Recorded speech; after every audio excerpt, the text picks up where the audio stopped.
Buenos días, amigas y amigos de la mañana, aquí por Teleimpacto. Bienvenidos a esta batalla que comienza en este momento, aquí hasta las 8:55. A veces nos robamos Bobby López, pero aquí estamos para cumplir con ustedes y, como dice Manuel, llenar las expectativas.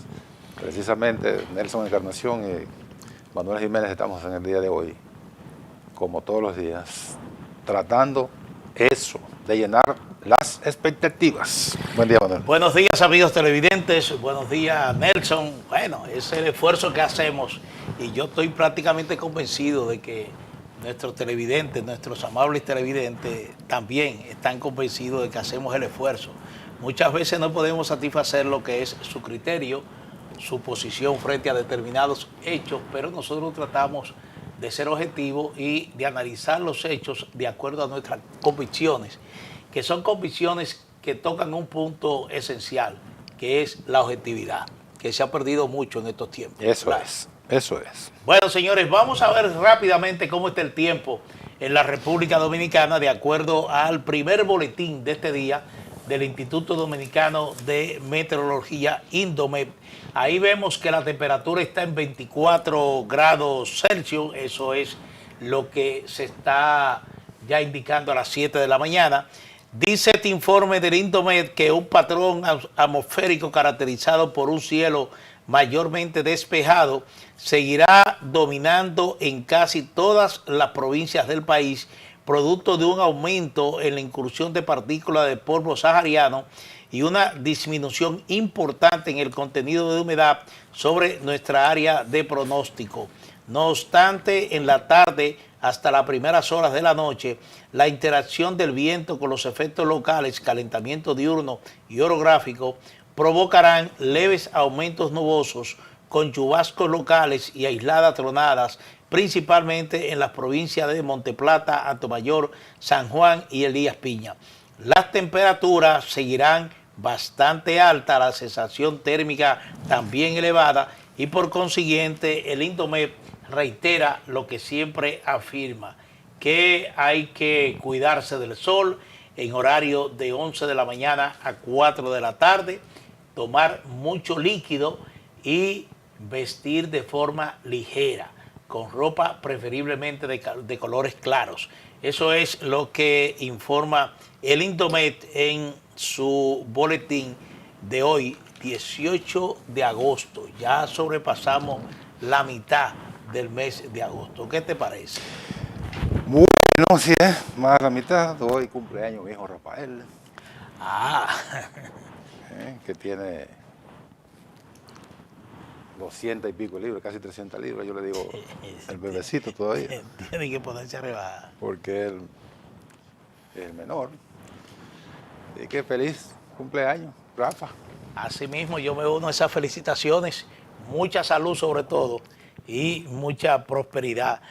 Nelson, en el día de ayer se nos pasó así un olvido realmente involuntario, la muerte del mayor general retirado Héctor Lachapelle Díaz.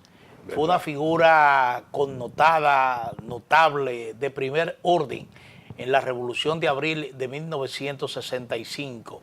Ese estamento militar que lideró esa jornada de lucha, primero por la restauración de la Constitución de 1963 y después una lucha patriótica, estuvo encabezada por el coronel Francisco Alberto Camaño Deñó, Juan María Lora Fernández, Manuel Ramón Montes Araches, José Tomás Fernández Domínguez, Hernando Ramírez, es decir, Rafael Tomás Fernández Domínguez, que fue el ideólogo. Exactamente, fue quien inició ese movimiento. Pero falleció en el día de ayer a la edad de 87 años de edad tenía. Se distinguió como gran historiador y educador. Así es que nosotros queremos transmitirle nuestro pesar a sus familiares, a sus hijos, a sus allegados y a sus amigos, porque la verdad es que tiene la categoría de héroe nacional. Es la verdad, él estuvo siendo capitán del ejército, fue parte de esa camada de oficiales, todos jóvenes. Creo que el mayor de ellos no tenía no llegaba a 40 años. No. Todos jóvenes fueron quienes encabezaron ese movimiento, primero para derrocar el triunvirato que dirigía mi posterior gran amigo, el doctor Donald Enrique Cabral, que digo mi posterior gran amigo porque en el 65 yo tenía apenas, era un niño, pero después con el paso del tiempo, un amigo común nos conectó y don Donald me distinguió bastante. Yo lo distinguí, fue una gran persona. Ese triunvirato, que comenzó con 3, obviamente un triunvirato, y terminó con uno. Con uno, sí. con Donald. Bueno, fue derrocado el 24 o 25 de abril por un grupo de jóvenes oficiales encabezados por Hernando Ramírez, que luego se une a Camaño, porque el primero fue Hernández Domínguez, pero estaba en el exilio con el... Sí, estuvo en Puerto Rico exiliado. Con el presidente Juan Bosch, perdón. Y le sigue Hernando Ramírez, y luego el coronel Camaño y los demás. Y Montes Arache, que también ya era coronel. Sí, que fueron los que asumieron posteriormente el control militar del movimiento, sí, ya cuando se desencadena la lucha contra los militares de San Isidro. Ya en la guerra. Sí, Camaño y Montes Arache. Sí. Entonces, Héctor Lacha Perdida, digo, era capitán y fue parte de ese grupo de oficiales que dieron la cara primero en la conspiración y la guerra civil, y ya luego lo que lo convierte en héroe, enfrentando al invasor extranjero que llegó el 28 de abril de 1965. Ahí fue donde ellos demostraron de verdad su heroicidad defendiendo la soberanía nacional. Así que también damos nuestras condolencias a los familiares del general Héctor Lachapelle y paz a su alma. Sí, y uno espera que el Estado les rinda los honores realmente correspondientes a su alta investidura militar. Miren, señores, yo sé que ustedes están esperando que toquemos temas que están sobre el tapete y que van a generar mucho debate. Están muy calientes. Pero nosotros tenemos en agenda un caso y es la designación ayer por parte del presidente de la República de un nuevo director general de la Policía Nacional. Se trata de Ernesto Rafael Rodríguez García. Sí, Ernesto Rafael Rodríguez García fue designado mediante el decreto 558-2 y sustituye a Cruz y Cruz, que duró apenas 6 meses en el cargo. Había sido designado en febrero y resulta que... Andrés Modesto Cruz. Sí, yo no recuerdo... Andrés el Breve. Usted tiene buena memoria, no recuerdo un jefe de policial que haya durado... Posiblemente hayan durado menos o haya durado un poco más, pero 6 meses en el cargo, medio año. Bueno, si hacemos un promedio, en los 10 años del presidente Balaguer, hubo 10 u 11 jefes de policía. El doctor Balaguer era muy dado a mover los estamentos militares y policiales con mucha frecuencia. Creo que tuvo 10. Así de pasada, de Socorro Payán, que fue el primero en el 86, sí. Tejeda Báez, que falleció recientemente, que también fue mi amigo, Mota Paulino, Guerrero Peral también, Llave, sí. Van 4, Inver Son, van 5, Nasir Tejeda van 6, Reyes Núñez Guzmán, que le decían la soga, van 7. Sí, Guzmán Acosta. No. Acosta no fue, en los 10 años no, eso fue en los 12. En los 12 años. Van 6. Usted se refiere a los 10 años. Sí, van 6. Nelson Morillo Rodríguez, van 7. Van 7. ¿Y el hijo de Inver Barrera? Sí, Inver Son. Bueno. Van 7, que fue traído de las Fuerzas Armadas del Ejército Aybar, Sánchez Aybar. Van 8. Y me falta 1 o me faltan 2. Entonces, si distribuimos, fueron de a 6, de a 8 meses, un año, eso era el doctor Balaguer. Después los demás presidentes no suelen hacer esos cambios tan repentinos. Entonces estamos que este es el que menos ha durado. Yo recuerdo por lo menos en esta época contemporánea. Yo recuerdo que en el 78, cuando asume don Antonio, encuentra que había renunciado en la transición, o un poquito antes, había renunciado el general Aníbal Seija, y lo sustituyó un general llamado Robinson Breagaró. Cuando llega don Antonio, lo ratifica, pero lo quitó como a los 2 meses.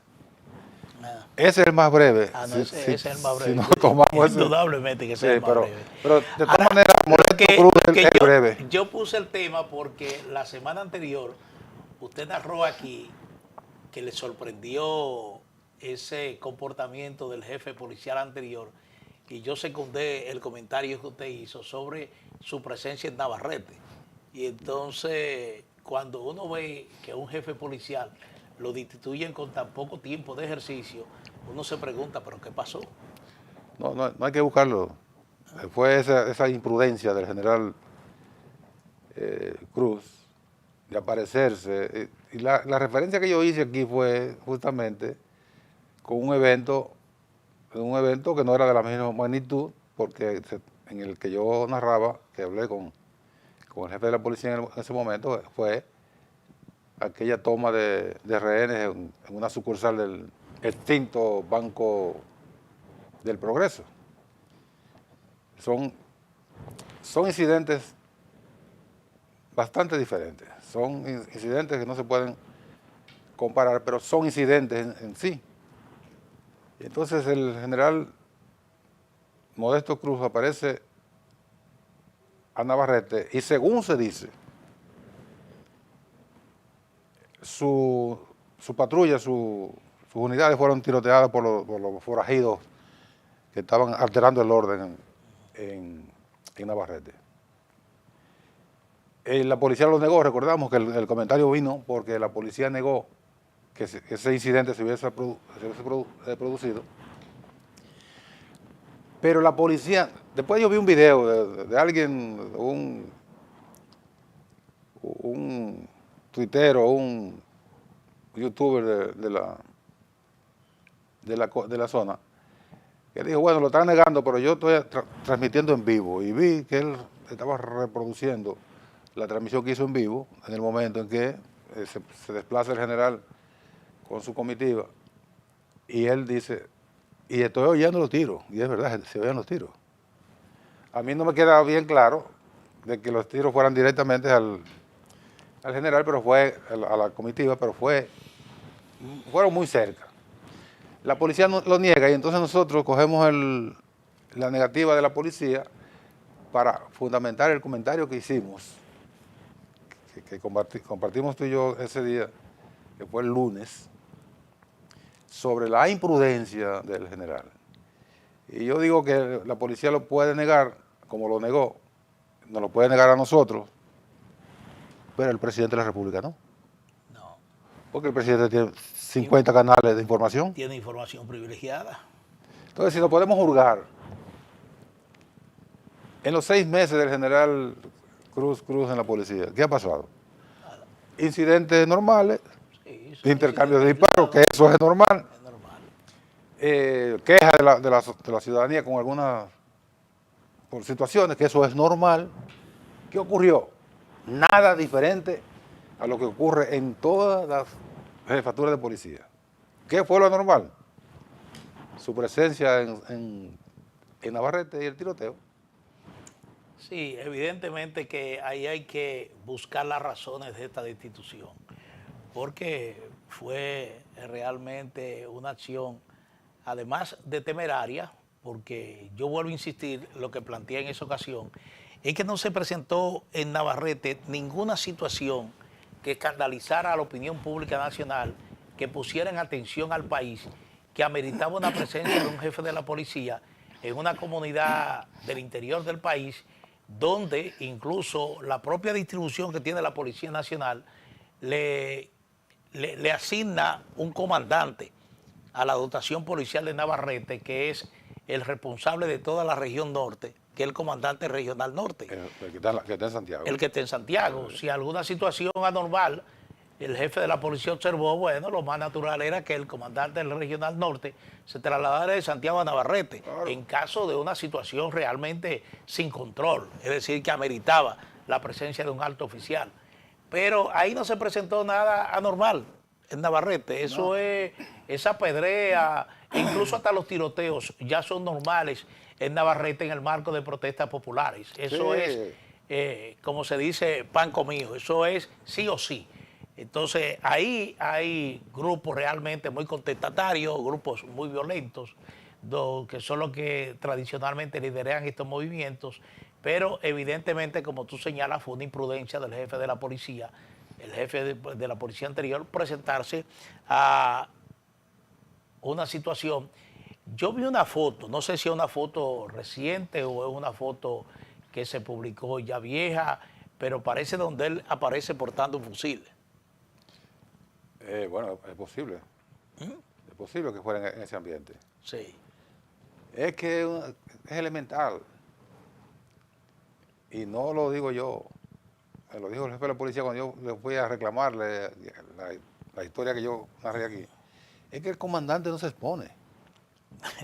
Nada. Pero, sí. pero eso es elemental. En la guerra, usted nunca verá como en la infantería al jefe. Sí. El comandante no está en la vanguardia. Con la excepción de la batalla del Puente, donde ahí sí estuvo Camaño. Ahí estuvo Camaño. Y estuvo Montearache, sí. Y estuvo la oficialidad que comandaba ese movimiento, estuvo ahí enfrentando a las tropas de San Isidro. Sí, bueno, son excepciones. Donde en la antigüedad. Ramiro Mato perdió un ojo comandando las tropas de San Isidro. Ahí en la incineradora. Sí. Con excepción de los emperadores y reyes guerreros de la antigüedad, ellos estaban como artilleros. Sí. Miren, señor, ayer se produjo una sentencia que toda la opinión pública esperaba. Y le esperaba con muchas expectativas, no por el hecho de que usted se incline a defender a Jean Alain Rodríguez, a establecer ni a favor, si es culpable, si es culpable o no es culpable de los cargos que le ha formulado el Ministerio Público. Nada de eso estaba realmente en juego. Lo que se esperaba ahí era la decisión de estas juezas, hay que decir sus nombres, porque yo creo que sus nombres van a sonar mucho, pero mucho en estos días. Son la magistrada Claribel Nivar, que preside este tribunal colegiado, Giselle Soto y Clara Castillo. Son las integrantes del segundo tribunal colegiado del Distrito Nacional. Ella ayer en esa sentencia, en resumen, niegan la extinción de la pena. Claribel Nivar Núñez es una magistrada de más de 30 años sí. en la judicatura. Ellas en esa sentencia niegan la extinción de la pena en el caso de Jean Alain Rodríguez, un pedido que había hecho la defensa del ex procurador general de la República. Y cuando uno lee realmente lo que la prensa ha informado, porque la sentencia se dará a conocer, me parece que en la primera semana o en la segunda semana de septiembre, cuando uno lee lo que publica la prensa, uno se pregunta, pero estos argumentos realmente son sostenibles desde el punto de vista jurídico y hasta del sentido común. Porque, para no cansarle, porque no soy abogado ni manejo de manera con tanta destreza estos términos que normalmente utilizan los abogados y los jueces, pero aquí hay elementos que llaman la atención. Entre las razones que estas juezas, estas magistradas esgrimen para rechazar la extinción de la pena está, oiga bien, que el expediente fue bastante voluminoso, de más de 12,000 páginas. Esa es una de las razones que esgrime. Ahora, ¿quién elaboró el expediente? El expediente lo elaboró el Ministerio Público.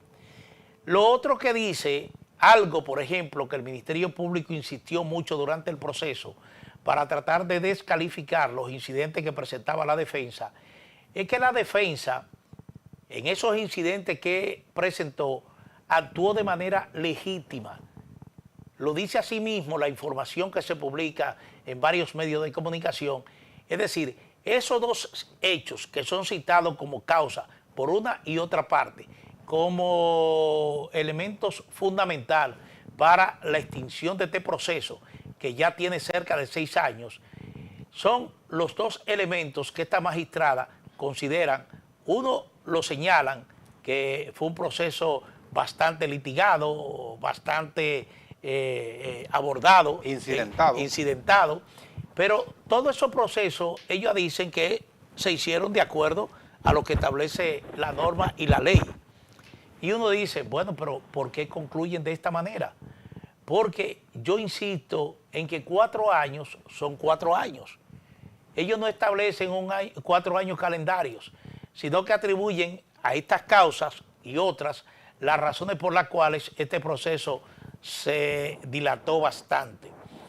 Cuando la defensa habla de que va a apelar esta decisión de la magistrada, señala un hecho que llama la atención, un hecho que señala y que la magistrada al parecer no lo hacen constar en su sentencia porque no lo vi en ningún medio de comunicación, es que el Ministerio Público se tomó 2 años en labores de investigación antes de presentar la acusación formal contra Jean Alain Rodríguez y el resto de los inculpados.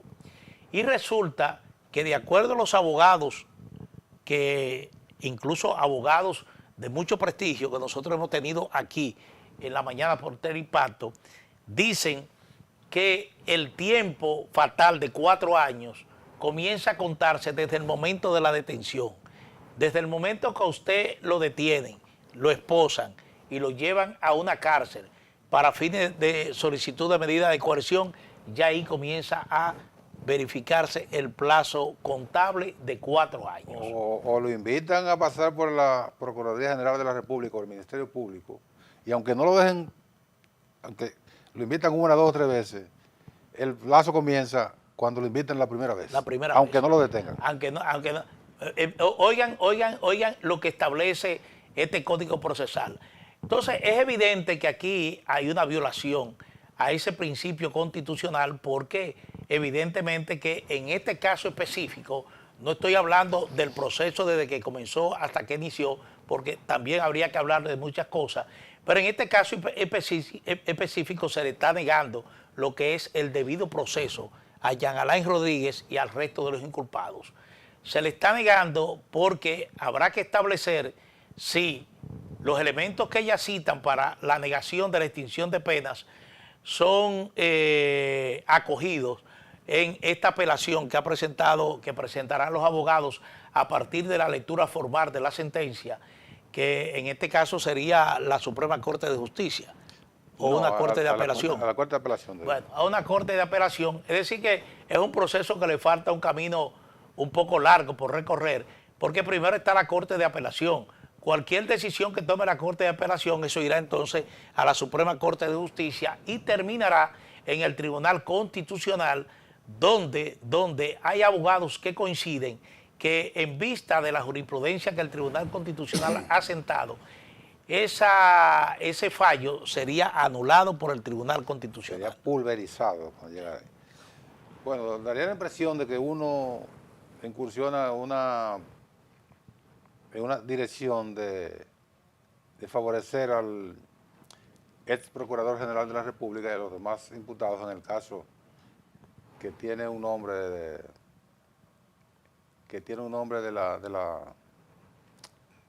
la mitología griega. Que no lo voy a repetir porque nosotros hemos criticado esos motes y lo prohibió el Constitucional. No estamos defendiendo a los inculpados, a los imputados en ese proceso. Nos estamos defendiendo nosotros mismos. Porque todo el que anda en la tierra... No, y la vigencia del Estado de Derecho. Sí, pero la vigencia del Estado de Derecho comienza con nosotros mismos. Claro. Nosotros estamos sentados aquí y como estamos sobre la tierra todavía, gracias a Dios, no sabemos en el momento que pudiéramos ser imputados por algo. Nos veamos involucrados en una violación a la ley que uno no quiere, pero son situaciones.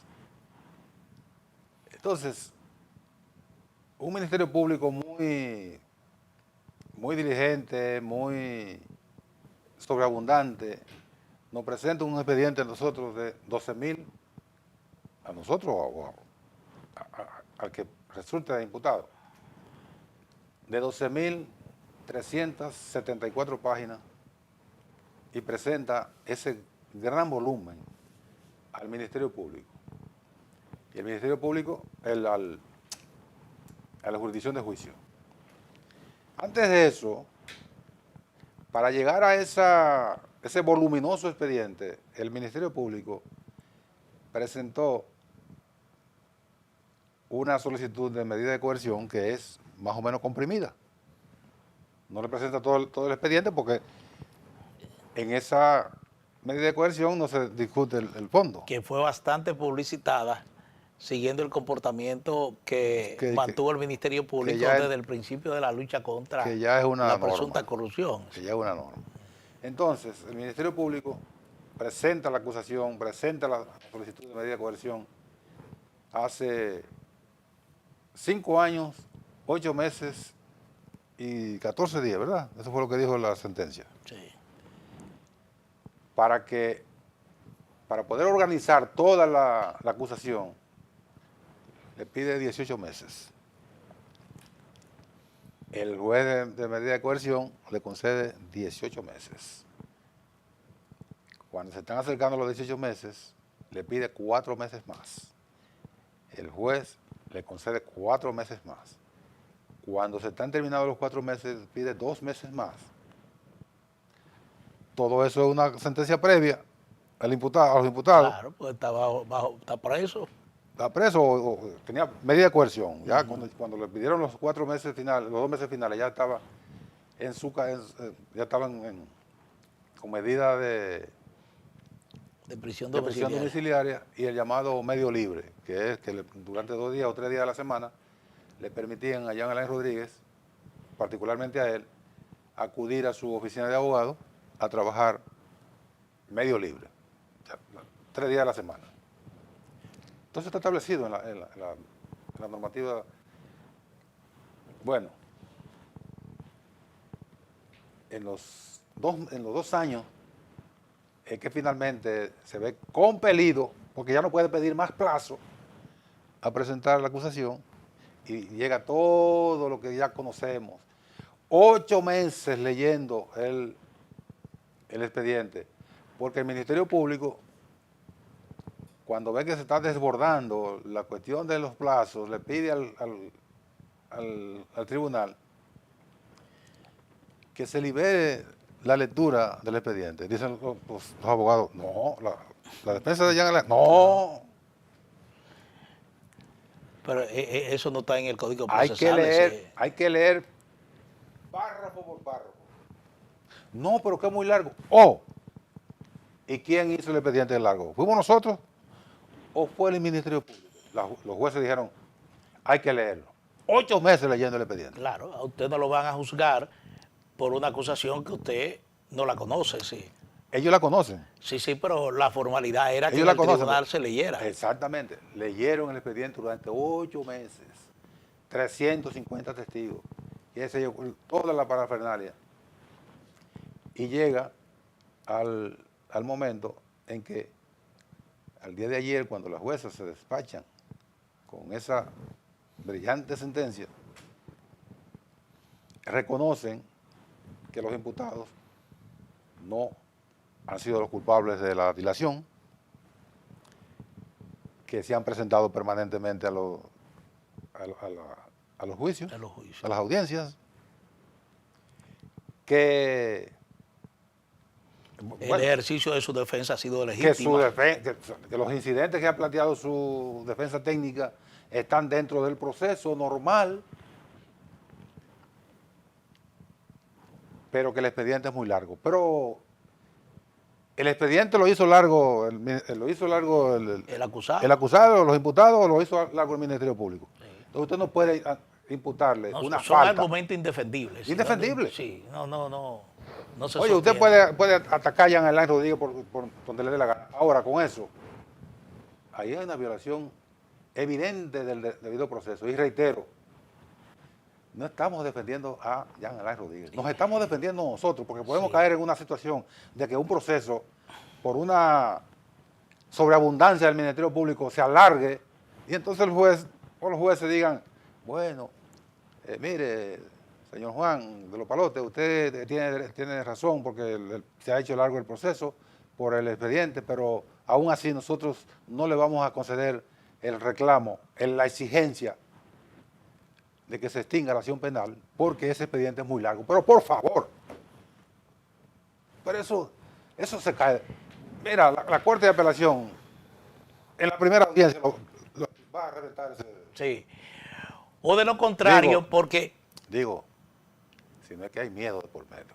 sí, porque aquí hay algo, por ejemplo, que se le podría llamar el miedo mediático de los jueces, que ha sido evidencia que se ha presentado en varios casos, Sí. donde jueces por temor a la reacción de la opinión pública, algunas veces han producido fallos, han producido sentencias que no se ajustan concretamente al debido derecho a un proceso judicial. Pero, Nelson, lo que te quería llamar la atención es de que, en definitiva, con este caso, lo que se está poniendo en evidencia es lo que creyó en principio la opinión pública.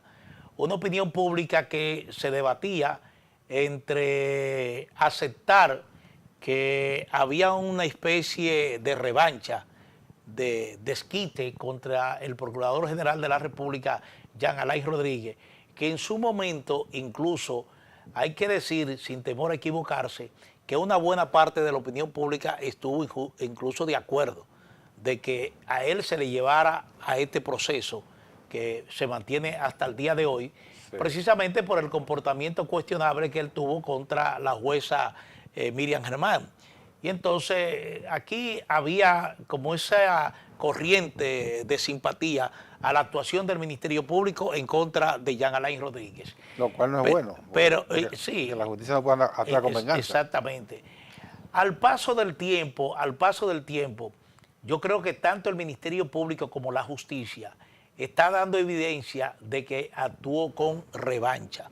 Y eso es peligroso, eso es muy peligroso, porque la justicia no se concibe en ningún escenario que pueda actuar en desquite, en revancha, en retaliación.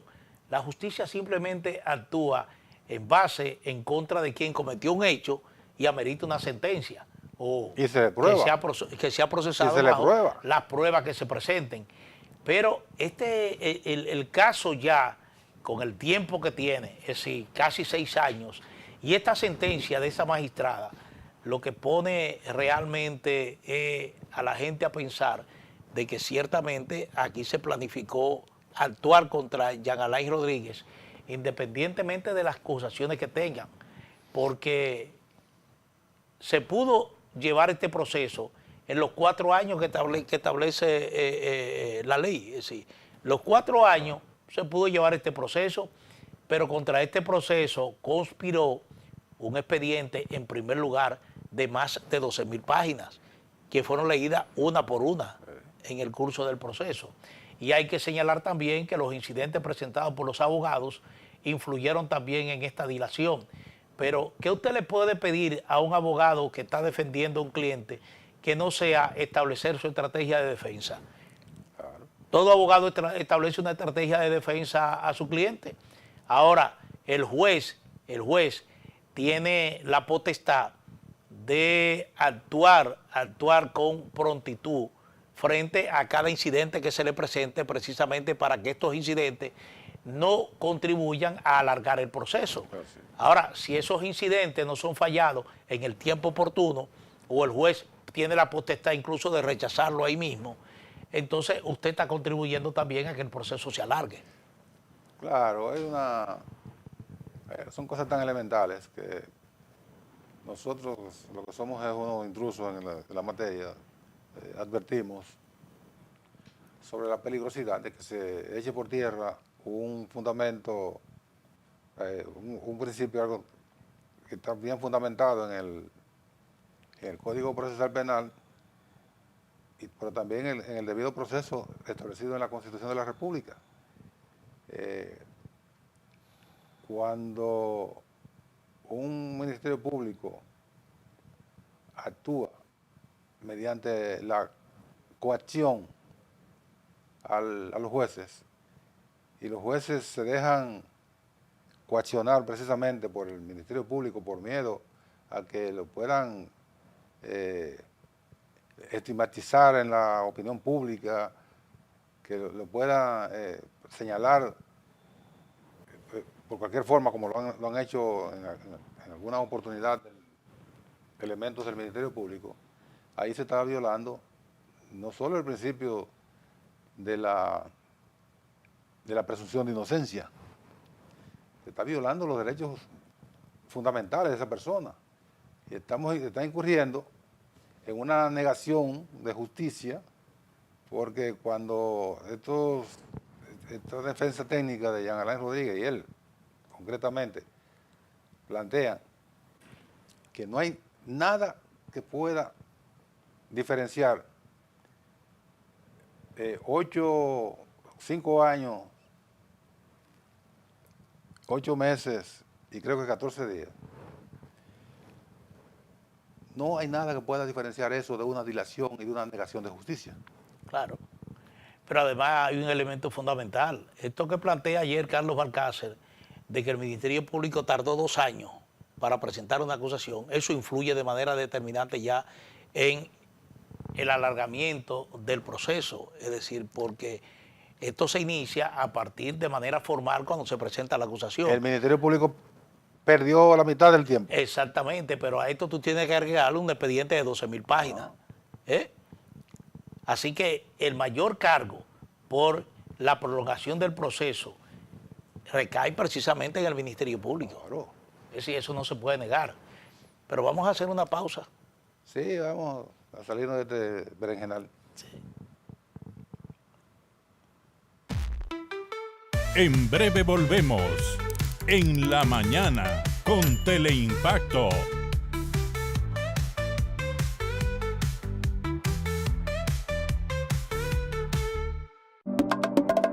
Dominicana es donde no importa si comes en la playa, en la calle o en la casa de alguien más. La sonrisa de la gente te hace sentir como en tu hogar. Conducido por el experimentado periodista Abigail Peña, conecta a los dominicanos con personajes destacados para hablar de actualidad, historias y momentos coyunturales del país y el mundo. La Hora de Abigail, de lunes a viernes de 3 a 4 de la tarde por Teleimpacto 52. Un espacio de entrevistas, análisis y comentarios de los temas de la actualidad nacional e internacional. Coge exactamente como punto de referencia. Sondeo con Luis Encarnación Pimentel y Danilo Cliné. De lunes a viernes, de 1:30 a 2:30 de la tarde, por Teleimpacto 52. La cantidad de votos que Lo actual de una forma diferente. Gregory Caimares, de 8 a 9 de la noche. La Hora con Gregory, de lunes a viernes, por Teleimpacto.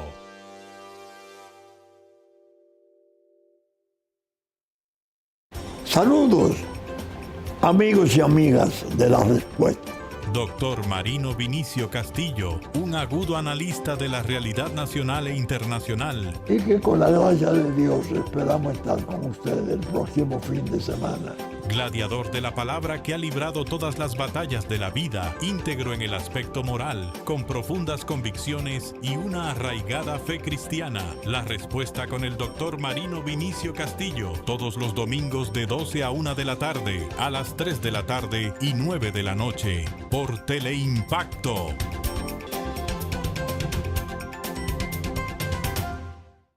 En la mañana con Teleimpacto. En la mañana con Teleimpacto, un espacio de análisis, entrevistas y comentarios sobre el acontecer nacional e internacional. Nelson Encarnación, Manuel Jiménez, Gregory Caimares, Graciela Fontaneto, especialista en medicina estética, y Argenis Viñas, hablándonos de cine. En la mañana con Teleimpacto, de lunes a viernes, de 7 a 9 de la mañana. También síguenos en YouTube.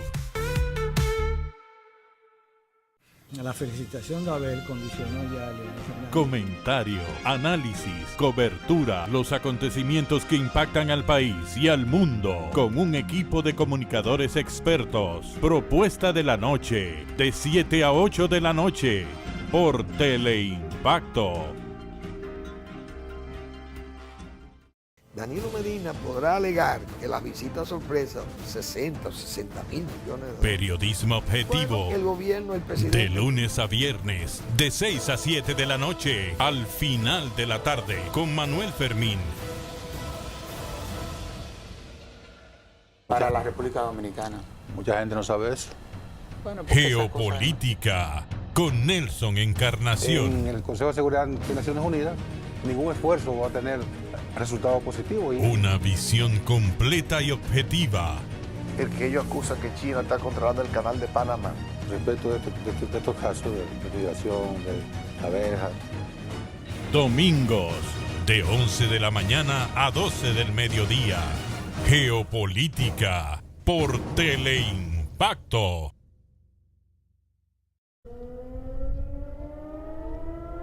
Las sirenas antiaéreas son parte de la vida cotidiana de DW en español. Plasmando hechos, fomentamos el entendimiento entre las culturas y los pueblos. Con horario de 11:30 de la mañana a 12 del mediodía y de 9 a 9:30 de la noche. DW en español, por Teleimpacto 52.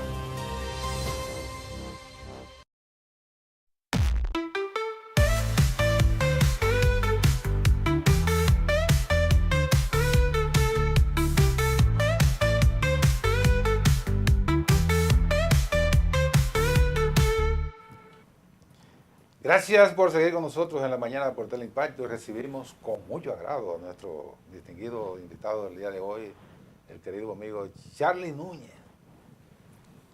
¿Qué tal? Charlie Celedonio. Buenos días, Nelson, Manuel. Encantado de estar con ustedes. Sí. Bueno, Charlie está metido en Él siempre ha sido político, naturalmente, pero está ahora encaminando un proyecto, un movimiento independiente de los partidos políticos, del PLD, la Fuerza, que es su origen político del PLD. Y entonces, ¿en qué anda eso, Charlie? No te voy a preguntar algo.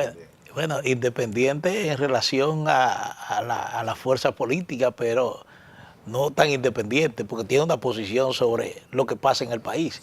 Sí. Si nosotros realmente no le llamamos movimiento porque somos una coalición. Es decir, en la coalición hay movimientos importantes, algunos reconocidos, otros movimientos nuevos. Hay figuras de la política que ya no estamos militando en partidos. Y estamos trabajando con sectores, básicamente. Sectores de la sociedad dominicana que no tienen que ver nada con la militancia política, pero que por lo general participan cuando llegan esos acontecimientos, pero que no tienen militancia política partidaria.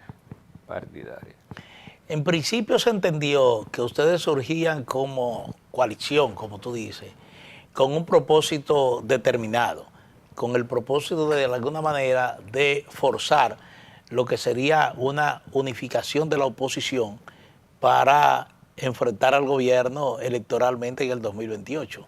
Digo, eso en principio se entendió, hubo algunas señales que dio a entender que ese era el propósito.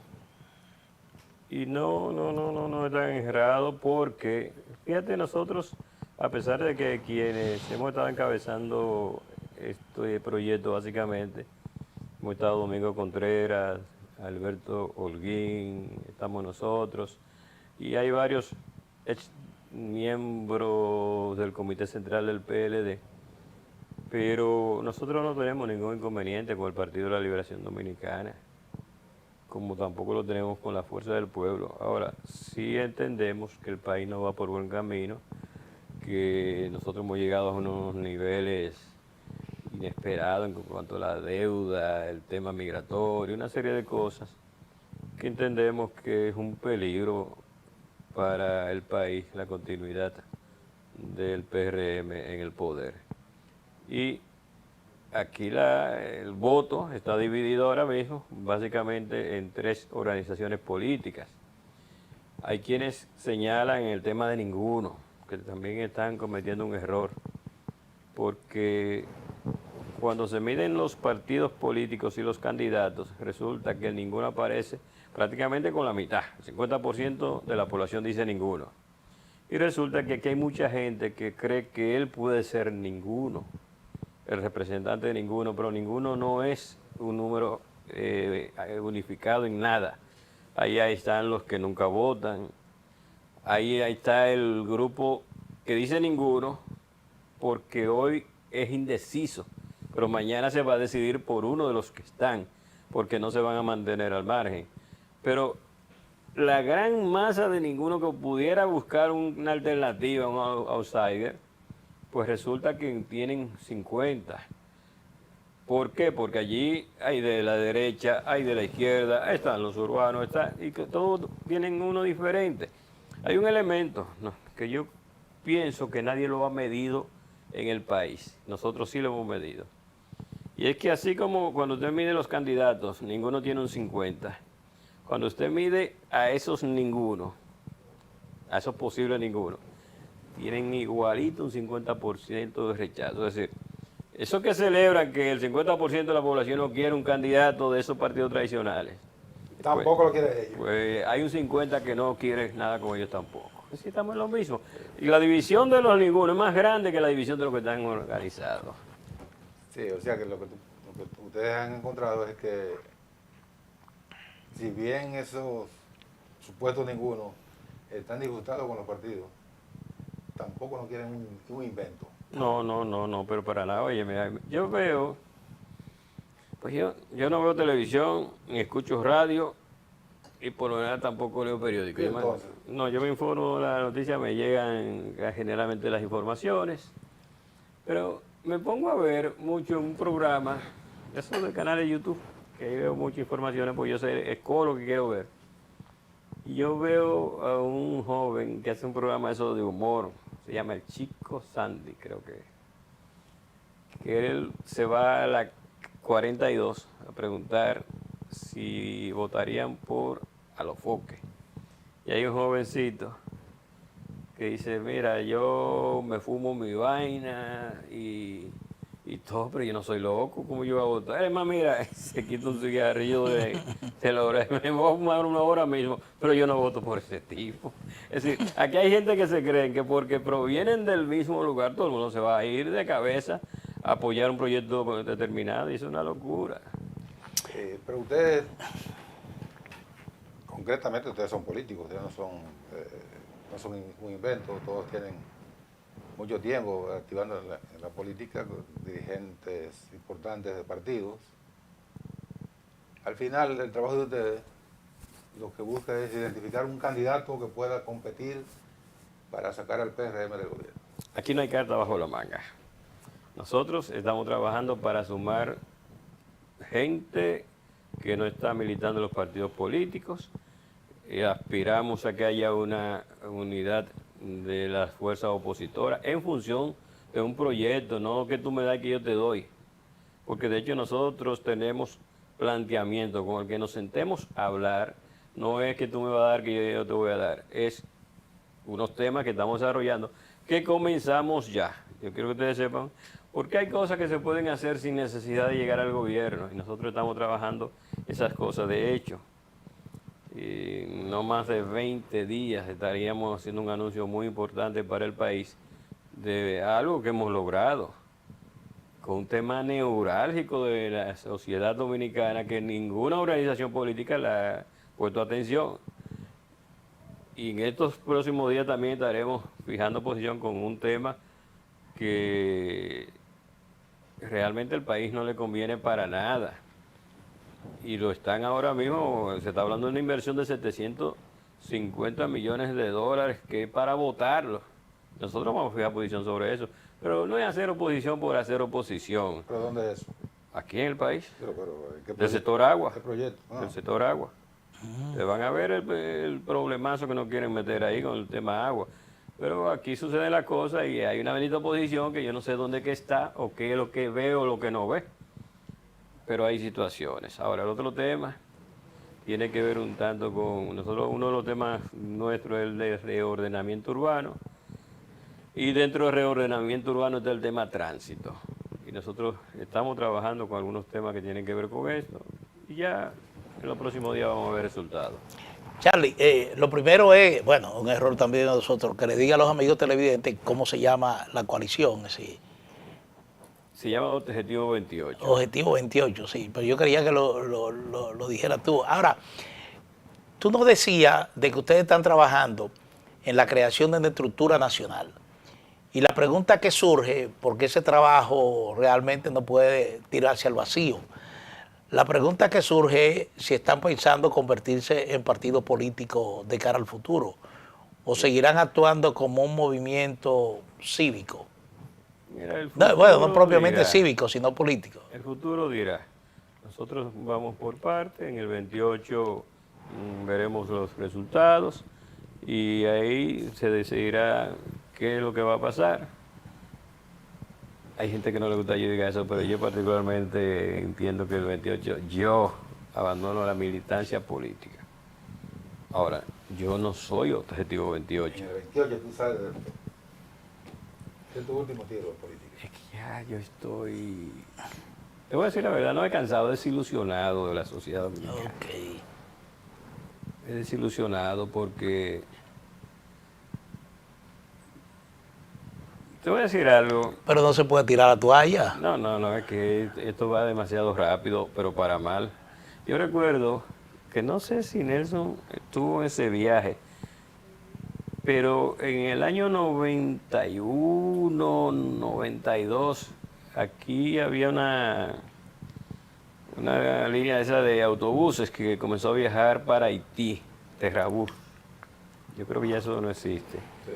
Y nosotros fuimos invitados al viaje inaugural y a mí me llamó mucho la atención, fue mi primera vez en Haití. El country. Que nos invitaron los amaros. Sí, pero que no dejamos poco entrar, teníamos un encuentro con el presidente de Haití y llegamos tarde porque nos entraron a pedrada. Pues resulta que a mí me llamó mucho la atención, allí usted veía un bombillo encendido de casualidad, no había luz eléctrica. No habían tantos vehículos, pero la gente era respetuosa del tránsito, pero había muchas bancas de lotería, muchas bancas de lotería. Y yo fui siendo testigo de cómo el país fue cada vez más haitianizándose en ese sentido. Aquí hay mucho más bancas que escuelas. Pero entonces resulta que aquí cualquier persona, y ahí te tengo que señalar algo, Manuel, cualquier persona sin ningún tipo de formación, un resentido social, provoca una situación en la calle que llama la atención. Esa persona la invitan a uno de esos programas de YouTube, un podcast, y de repente tiene muchas visitas. Pues los dueños, dirigentes, qué sé yo, lo forman parte del staff y lo sientan ahí. Y esa persona que a lo mejor nunca ha ido a una escuela, a lo mejor no tiene un primer grado de escolaridad, ya se convierte en un analista, y cuando hablan de política opina, y cuando hablan de farándula opina, y hablan de deporte y opina, y un día se le ocurre decir cualquier cosa. Todólogo, como se dice. Ese cualquier cosa, de repente usted se encuentra con un profesional, se está diciendo tal cosa de fulano, pero ¿quién lo dijo? Alguien sin ninguna formación, sin ningún background, y resulta que las opiniones, en el caso, por ejemplo, ustedes que son periodistas, y por eso te decía, te voy a señalar algo, porque uno se cree tener la responsabilidad de que el planteamiento que uno haga no sea una locura, no sea un disparate, vamos a llamarlo así. Pero resulta, mira, la última encuesta Gallup que salió, todas esas encuestas están saliendo realmente, la mayoría obedecen a una manipulación, porque se ocultan informaciones dan otras que no hay necesidad de dar. Y presentan realidades contradictorias. Y cambian números. Ahora, específicamente el caso de la Galo, a mí me llamó, que fue lo que provocó el que yo escribiera un artículo que llamaba La Galo, lo voy a hacer otra vez. Y es que es lógica elemental. Esto no es de que apreciación, esa es tu opinión, esta es la mía. No, estamos hablando de matemática. Y resulta que cuando se hacen firmas encuestadoras, te hacen un estudio de 1.200 muestras. Hay quienes te dicen PRM, hay quienes te dicen PLD, hay quienes te dicen Fuerza del Pueblo, hay quienes te dicen ninguno. Pero ese número que aparece ahí del PRM, vamos a suponer que 300 dijeron PRM. Esa es la frecuencia de esos números para el PRM. Con 300 muestras, tú no sacas un candidato de un partido político. O sea, si usted tiene que hacer una encuesta para determinar quién es el candidato favorito dentro del PRM, usted no lo va a hacer de 300 muestras. La van a hacer de 1.200 igual. Entonces, cuando ellos te dicen quién es el candidato favorito en función de la frecuencia que sacó ese partido y que el PLD tenga X cantidad, ponle 200, con 200 usted no define el candidato de un partido político. Que la Fuerza del Pueblo tenga 200, no lo define. Ahora, cuando ellos definieron los candidatos, los aspirantes a candidatos de esa fuerza política, pusieron la frecuencia ahí. Es decir, ¿cuántas veces se repitió PRM? Y de ahí sacaron el candidato del PRM. Estoy hablando de la última Galo que se publicó. ¿Cuántas frecuencias tuvo el PLD? Y resulta que el número de la frecuencia del PLD fue de 200, la del PLD fue de 123, la frecuencia. Y la de la Fuerza del Pueblo de 210 y PRM de 233.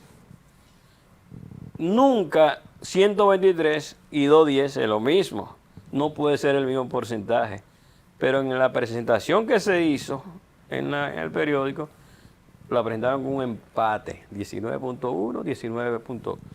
Y yo me pregunto, si usted calcula el porciento de 123 frente a 1.200, no puede dar lo mismo que 210 frente a 1.200. Es que el cálculo se hace sobre la base, no sobre la segregación. Pero aquí, y ahí caigo de nuevo de Manuel, se asumió por conveniencia que la Fuerza del Pueblo y el PLD estaban en empate. Y Manuel escribió hace un par de días el artículo del PLD vuelve a sonreír y menciona ese empate. Ese empate nunca existió. Yo vi otro joven que está en los medios de comunicación del PLD renegando de decía que el PLD vuelve a sonreír, pero le falta el candidato. Sí, así decía, le falta el candidato porque es otra cosa. Señores, fíjense, no es verdad que usted va a salir a la calle a medir y en un escenario donde los candidatos están casi definidos, porque aunque no sea así, la gente vislumbra que el candidato del PRM va a ser David Collado. El candidato de mayor probabilidad en el PLD será Gonzalo Castillo y en la Fuerza del Pueblo Leonel Fernández. No es verdad que usted va a salir a hacer una medición y usted no va a medir a Leonel, Gonzalo y David. No es verdad, lo van a medir. Y yo me pregunto, ¿quién de ellos está presentando ese escenario? ¿Por qué no lo están presentando? Por una sencilla razón. Y esto lo he dicho en otras ocasiones, independientemente de las encuestas. La gente no está tan enfocada en los partidos, sino en los candidatos. Y como candidato, Leonel Fernández... Bueno, ese ha sido un comportamiento prácticamente tradicional del elector dominicano. Fíjate que Abel Martínez sacó un 10% y ese no era el porcentaje del PLD. Es decir, la gente está votando más por el candidato y resulta que Leonel Fernández le ha sacado lo mismo que Omar Fernández, porque cuando también miden a Omar. Los tres candidatos que están midiendo mejores son Omar Fernández, Leonel Fernández y David Collado. A mí no me interesa el por qué sí, por qué no, pero son los tres candidatos o aspirantes que están midiendo mejor. Pero hay un interés de que eso no se sienta. ¿Por qué? Porque si dieran a conocer los números, realmente eso da una ventaja. A la gente le gusta votar por quien va a ganar. Si aquí le dicen a esta población, desde esa óptica, porque la Fuerza del Pueblo dice que Leonel está arriba y que sobre todo Leonel, que está enfocado muy en Leonel. Pero si aparece en encuestadoras como las que están saliendo, que Leonel es el que está encabezando, eso le da una ventaja de posicionamiento que lo va convirtiendo en la figura ya a ganar las elecciones. Pero eso no le gusta mucho. Bueno, ese es uno de los alegatos de la Junta de que prohibir la difusión de encuestas políticas en estos tiempos es precisamente ese, que esas encuestas podrían crear tendencia. Ahora, el tema es que esa encuesta que tú te refieres, sí, esa encuesta que tú te refieres, pintaba en ese momento un escenario de segunda vuelta. Mira, es que, soy honesto, yo he manejado por muchos años encuestas, pero el momento que están saliendo esas encuestas no definen gran cosa. Porque hay que definir los escenarios. Por ejemplo, Partido de la Liberación Dominicana tiene ahí, creo que son 4 candidatos que quedan, porque ya se han retirado, creo que son 3. Pero mirando su escenario, ¿está aspirando a Abel Martínez, sí o no? Porque él anda recorriendo el país para él dice que sí. Sin embargo, no está inscrito en el proceso que deben celebrar en octubre. Entonces, ¿qué va a suceder con Abel Martínez en caso de que le digan, bueno, ya escogimos el candidato de esto, y él qué? Cuando él sabe que eso está violentando un proceso de ley. O sea, puede venir a inscribirse. Bueno, para parecer que no se le puede negar el hecho de que ya en una asamblea de delegados que vaya a ratificar ya de manera formal el candidato presidencial del PLD, Abel Martínez no se presente. Mira, legalmente puede. Sería un ¿qué echarle el jabón al sancocho. Sí, es así. Ahora, ¿qué sucede? Que en el PLD se supone, y muchos lo han dicho, que a un candidato que haga eso le van a pasar el rolo. Entonces eso también es un tema de crisis. Claro. Pero ahí hay un proceso de impugnación en el Tribunal Superior Electoral. ¿Qué va a pasar cuando el tribunal le diga, no, usted no puede celebrar ese proceso? Porque, por ejemplo, el equipo de Francisco tendrá que fallar antes de octubre. No, eso ya está listo para fallarlo ahora. Ok. Pero Francisco Javier entiende que si eso se celebra en octubre, él gana. Pero Francisco Javier entiende que si lo celebran el próximo año, pierde. Yo particularmente pienso que Francisco Javier pierde como quiera. Es un proceso que ahora, el año que viene, lo va a ganar Gonzalo Castillo. Entonces, nada de eso, la gente lo está mirando. Los peleadistas van como con esa orejera que lo ponen a los caballos porque nada más saben mirar para el frente. Pero revise que ahí hay problemas que hay que resolver. Pero la Fuerza del Pueblo todavía tiene que resolver el tema de Omar Leonel. El PRM, que increíblemente el que está... Bueno, con el conversatorio que tuvieron padre e hijo, la gente da por asumido que es un problema resuelto. Mira, yo sé que es así, pero ¿qué pasa? Aquí hay mucha gente que no pertenece a la Fuerza del Pueblo, que siente que no, que debe ser Omar. Entonces, eso tiene que comenzar a manejarlo, porque esa gente que está diciendo que quiere a Omar, cuando llegue el momento, ¿apoyará a Leonel o se molestará? O sea, esas cosas hay que resolverlas con tiempo. Pero aquí hay un tema mayor todavía, que es el de febrero. Que la oposición no está en eso. El PLD está enfocado en que vamos a sacar candidatos y a la Fuerza del Pueblo que vamos a sacar candidatos, pero la mayoría de los candidatos de la Fuerza del Pueblo y el PLD no se atreven a salir porque saben que solo tienen poca posibilidad. Enfrentarse a un candidato del gobierno con muchos recursos económicos, con un gobierno detrás, que son los que están teniendo la relación con la prensa, porque son los que están manejando los presupuestos publicitarios.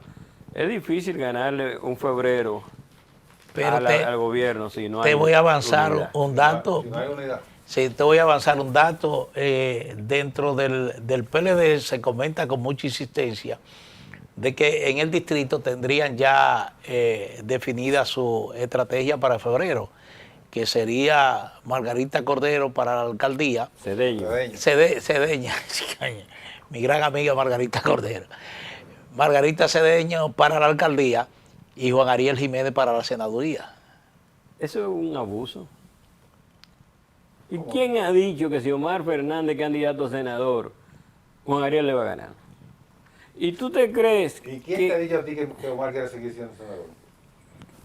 Es que si Leonel Fernández, porque olvídate, Leonel va a ser el candidato de la Fuerza del Pueblo, dejémonos de cosas. Ahora, ¿por qué hay que explotar a una figura como Juan Ariel Jiménez? Pero, ¿desde cuándo se ha visto a Margarita vinculado con ese tema? Pero midan el PLD aquí en la capital, circunscripción por circunscripción, a ver si esos números le permiten sacar un candidato ganador. ¿Cuánto mide? Donde Mato yo lo vi, tenía un 12, que creo que era en la circunscripción 2, en la 1 estaba en el suelo, perdón, en la 3, en la 1 estaba en el suelo. Señores, es que nosotros, quienes hemos estado, yo quizás lo que he logrado con salir del PLD es mi libertad de poder expresarme, que ustedes saben que cuando estaba dentro también me expresaba, porque yo nunca he vivido con la mentira, porque lo escribí en un artículo, decía Francisco Javier el día pasado, que él planteó que no iba a vivir en la mentira. Antes de eso, porque yo hice eso porque Juan Bosch ya había hablado, no había vivido la mentira, pero antes de Juan Bosch lo dijo Fidel Castro y sabrá Dios quién antes lo había dicho. Pero sí yo escribí un artículo que decía, ni voy a vivir ni voy a morir en la mentira precisamente porque el PLD es un partido que ha vivido engañándose, haciendo como el avestruz que mete la cabeza bajo la arena para no ver el peligro. Y la política no puede ser eso. Pero concretamente en el caso de la Fuerza del Pueblo, que Manuel dice que a partir del video con el intercambio que mantuvieron Umar y Leonel Fernández, eso aparentemente quedó resuelto. Pero concretamente, para eso fue que se hizo. Sí, concretamente en el caso de la Fuerza, con Leonel Fernández identificado casi como candidato, que está forzado a ser candidato por su propio discurso. Entonces, Omar Fernández podría ser un buen candidato al alcalde para la capital. Bueno, esos son problemas internos de Leonel, de Omar. Yo, en mi caso, con mi experiencia, yo no movería a Omar a la alcaldía. Porque la alcaldía, fíjense cuántas personas demandan de Omar Fernández un empleo ahí en el Senado. El Senado es un escenario de lujo. Un alcalde no, un alcalde es un obrero y va a tener atrás toda la fuerza del pueblo y algo más, buscando empleo y él quedándole mal a la gente. Pero le da la oportunidad de demostrar que tiene capacidad de administrar. Bueno, pero aquí el problema no es demostrar capacidad, porque ¿qué capacidad demostró Luis antes de llegar a ser presidente? ¿Qué capacidad demostró Leonel antes de ser presidente la primera vez? O sea, eso no es un problema de capacidad. Aquí nadie le están haciendo un examen para ver si pasa o no pasa para ser candidato. Porque entonces con ese razonamiento a los Foques también puede ser candidato.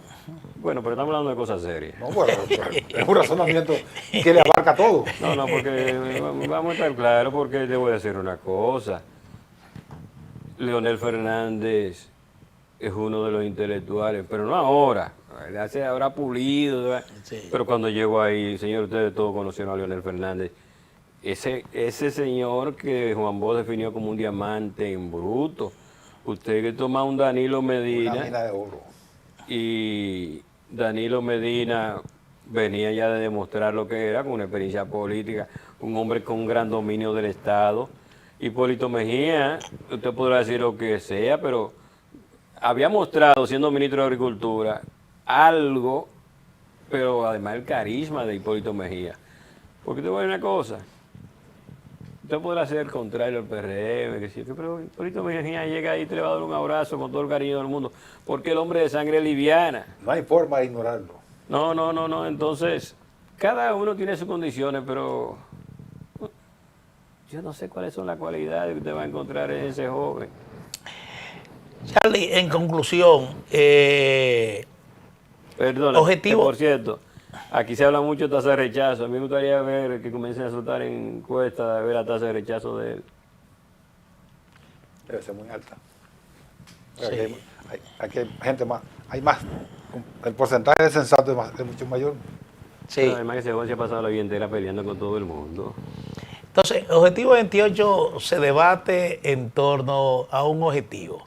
Lograr que en el 2028 no siga el actual gobierno en República Dominicana. Así se oye feo. Nosotros somos pro país y eso es lo que está dañando al país. Bueno, pero tú dijiste que una de las razones del surgimiento de ustedes fue de que este país marcha muy mal. Marcha mal, entonces nosotros por el país es que estamos trabajando, no Sí. en contra de, sino por cambiar este país. Aquí se lograron muchas cosas que nosotros volvimos para atrás. Cosas sencillas, como cuando usted iba a una carretera y tenía un problema con una goma y aparecía quien le servía inmediatamente, eso se cayó. Sí. El 911, que a ahí. los 20 minutos llegaba una ambulancia, eso se cayó. Cosas sencillas. Si hay ese estado de cosas, eso solamente se puede cambiar de una sola manera. Desde el Estado. Sí, hablando. El cambio se logra así desde el Estado. Pero para llegar al Estado hay que actuar realmente para lograr votos. Y los votos se logran a través de los partidos que participan en el proceso.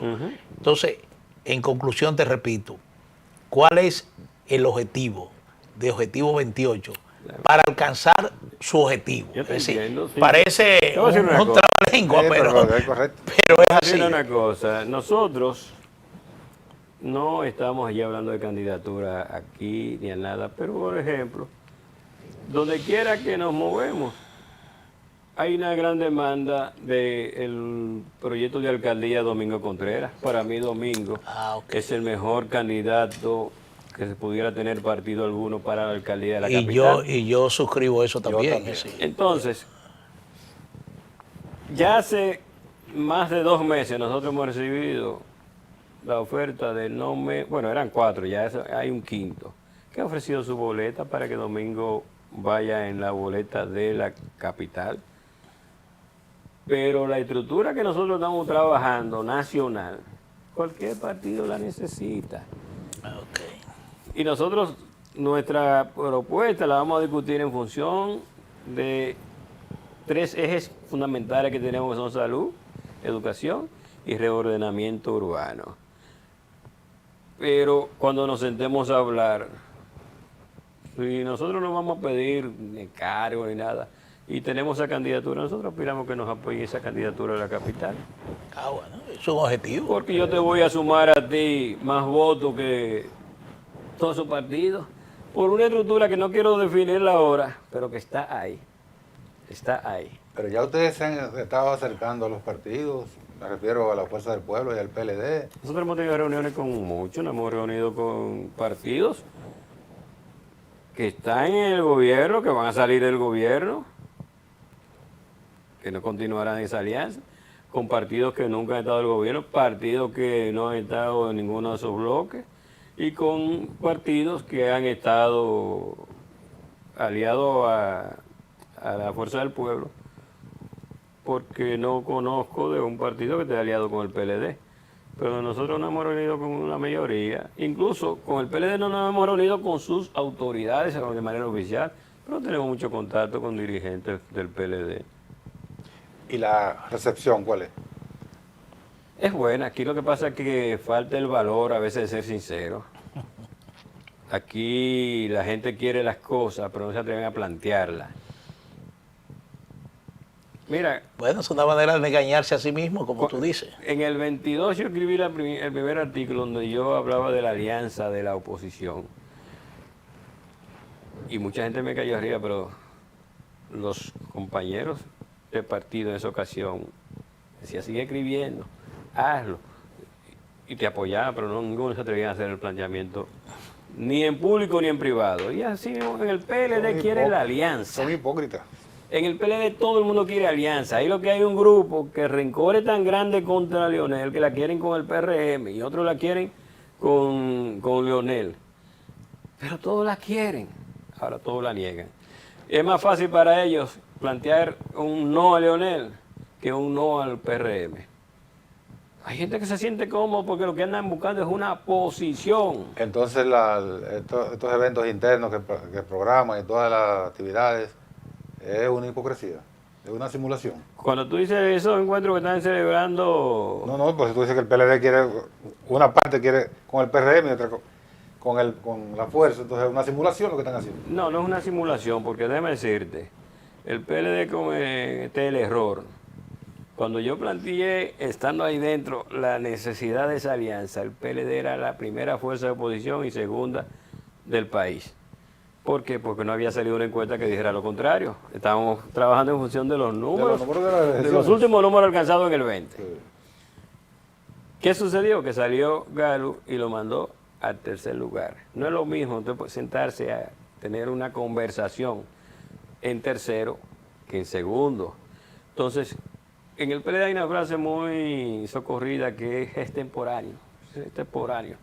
Te lo repiten como papagayo, es extemporáneo, porque alguien lo dice y comienza a repetirlo, a repetirlo, a repetirlo. Señores, aquí ya debería estar la oposición sentada planificando febrero, porque febrero está al doblar de la esquina, pero no todo es extemporáneo. Y el gran ganador de una alianza entre la Fuerza del Pueblo y el PLD, ¿ustedes saben quién es? El PLD. Porque tiene más candidatos ya vendidos ante un país, gente que se sometió a votación, y tiene más figuras locales que la Fuerza del Pueblo. La Fuerza del Pueblo es un partido nuevo. Pero el PLD no entiende eso, o los políticos no entienden eso. Cuando hablamos de alianza, estamos hablando en primera vuelta, porque ya en segunda vuelta la alianza prácticamente es obligatoria. Se cae sola. Sí, pero estamos hablando más bien de los temas locales, porque lo presidencial, ¿qué es lo que lo divide? Si lo municipal no te divide, maneje lo municipal, maneje lo congresual. Ahora, que ya lo municipal se ha convertido en un llamado de lo que podría pasar. Lo presidencial, que cada quien quiere ser el dueño de la presidencia, dejen eso para después. Pero que no sea, como yo veo algunos PLDistas que dicen, no, la alianza tiene que cabezar el PLD. Pero la alianza la tiene que cabezar los números. Porque si Manuel tiene candidato a la presidencia un 40 y Nelson tiene un 22, ¿por qué tiene que ser él quien le encabece? O sea, eso es absurdo. Eso es lo que uno tiene que estar escuchando. Es elemental, sí, es elemental. Porque yo soy el PLD, la alianza tiene que cabezarle, pero no te creas que es un pensamiento propio. Fue porque alguien lo dijo y ellos tienen que repetirlo. Así es la política. Concretamente, Danilo Medina. Sí, porque nadie se atreve a llevar una posición contraria a la que lleve Danilo. Eso es así. Danilo, somos nosotros que tenemos que encabezar la alianza. Bueno, ellos se creen que se hacen los graciosos cuando asumen esa posición. No, señores. Si queremos realmente enderezar el país, no salir del PRM, es enderezar el país. Tenemos que asumir esto con responsabilidad. Y lamentablemente el PRM está siendo más responsable para lograr el poder que como está haciendo la oposición. Se están poniendo de acuerdo, violentándolo todo, pero ponen de acuerdo. Al final el fin lo justifica. Debe ser así. Sí. Gracias, Charlie. Bueno, siempre es interesante conversar contigo, Charlie. Así es y que... como objetivo 28 todavía no ha salido así concretamente, porque ustedes lo que están haciendo son contactos. Pero convenza... Van a lanzar una... Mira, nosotros no vamos a hacer actos públicos así por ahora, porque hacer un acto, la gente no está mucho en... Tú convocas 500 personas a un salón y te van 100, de manera estresante y el gasto es muy grande. Sin embargo, la gente, nosotros estamos trabajando en su momento. Ustedes van a saber cuál es el camino que está recorriendo para hablar de por qué tiene esa organización tan fuerte que la va a necesitar cualquier partido que necesite o quiera ganar las elecciones. Bueno, muchísimas gracias, Charlie. Charlie Núñez. Seguimos, señores. Sí. Objetivo 28.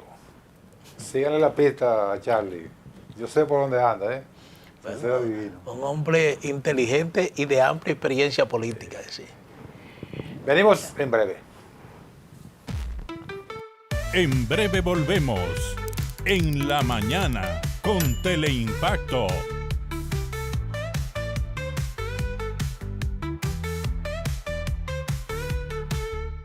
Dominicana es.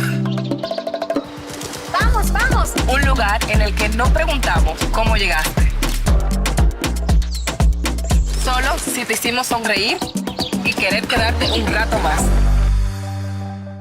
Conducido por el experimentado periodista Abigail Peña, conecta a los dominicanos con personajes destacados para hablar de actualidad, historias y momentos coyunturales del país y el mundo. La Hora de Abigail, de lunes a viernes de 3 a 4 de la tarde por Teleimpacto 52.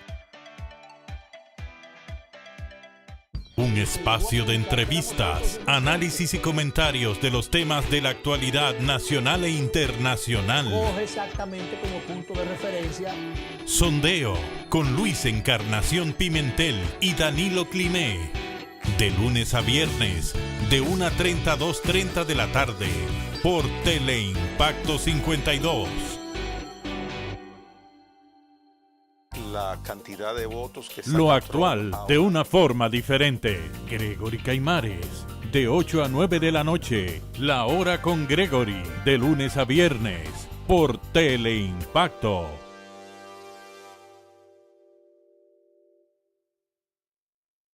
Saludos, amigos y amigas de La Respuesta. Doctor Marino Vinicio Castillo, un agudo analista de la realidad nacional e internacional. Y que con la gracia de Dios esperamos estar con ustedes el próximo fin de semana. Gladiador de la palabra que ha librado todas las batallas de la vida, íntegro en el aspecto moral, con profundas convicciones y una arraigada fe cristiana. La Respuesta con el doctor Marino Vinicio Castillo, todos los domingos de 12 a 1 de la tarde, a las 3 de la tarde y 9 de la noche, por Teleimpacto.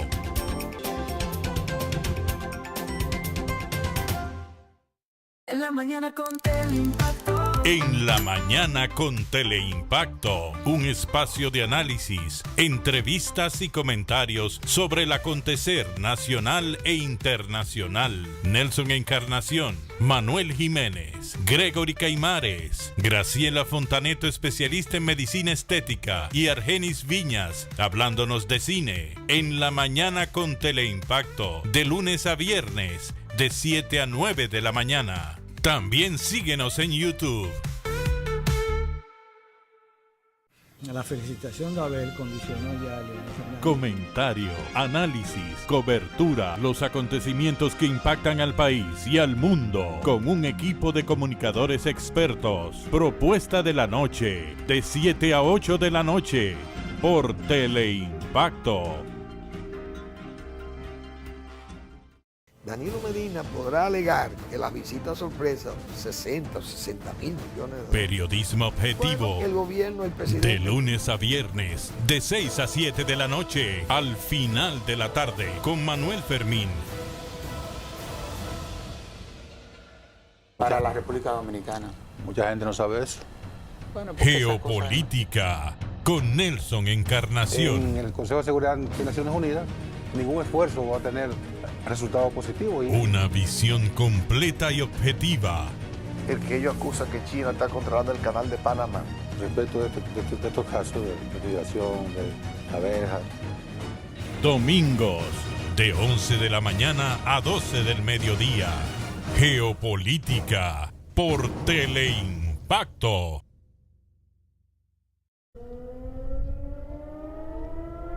Las sirenas antiaéreas son parte de la vida cotidiana de DW en español. Plasmando hechos, fomentamos el entendimiento entre las culturas y los pueblos. Con horario de 11:30 de la mañana a 12 del mediodía y de 9 a 9:30 de la noche. DW en español, por Teleimpacto 52.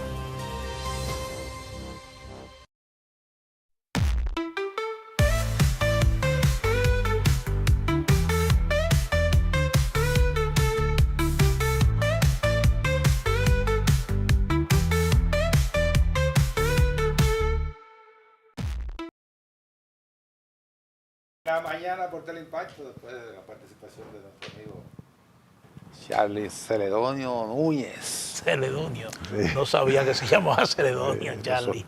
Nosotros se lo decimos así para... es un nombre que no es tan común, entonces no, se lo tiramos a veces. Ese vino en la Armada que Bristol. Se lo tiramos a veces para molestarlo. Sí.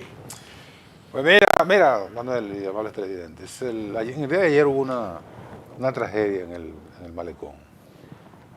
Un camión de transporte de combustible, hubo un